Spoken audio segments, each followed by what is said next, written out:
76. Deadlock detection. If a system does not employ either a deadlock prevention or a deadlock avoidance algorithm, then a deadlock situation may occur.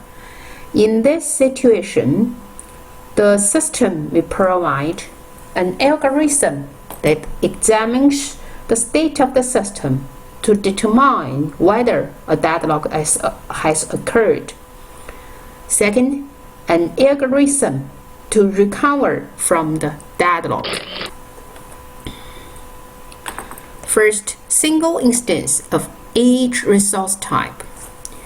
We can use a variant of the resource allocation graph called wait-for graph to detect deadlock. Wait-for graph, all nodes are processes. Add Pi to Pj means that Pi is waiting for Pj to release a resource that needs. Okay. And add Pi to Pj exists in a wait-for graph if and only if the corresponding resource allocation graph contains two edges Pi to Rq and Rq to Pj for some resource Rq. A deadlock exists if and only if the wait-for graph contains a cycle. So let's look at this. Let's picture. We can get from this resource allocation graph, we can get this corresponding wait-for graph.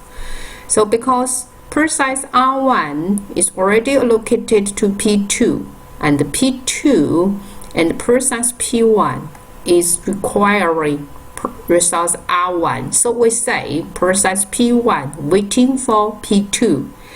And for this precise P2 requires resource R4 and R4 already allocated to P3. So we say P2 waiting for P3.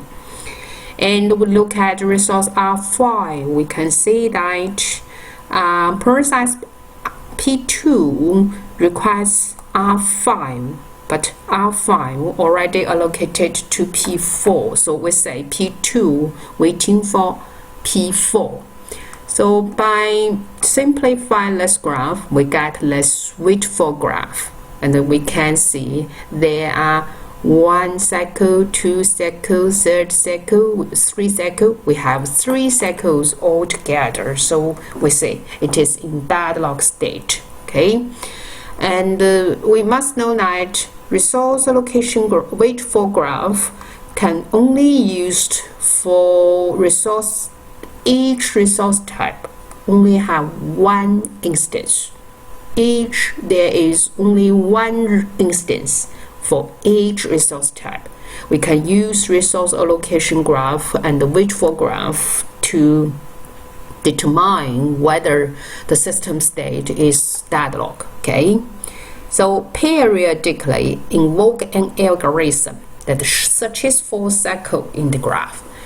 An algorithm to detect a cycle in a graph requires an order of n square operations, where n is the number of vertices in the graph. That means n is the number of the processes in the system.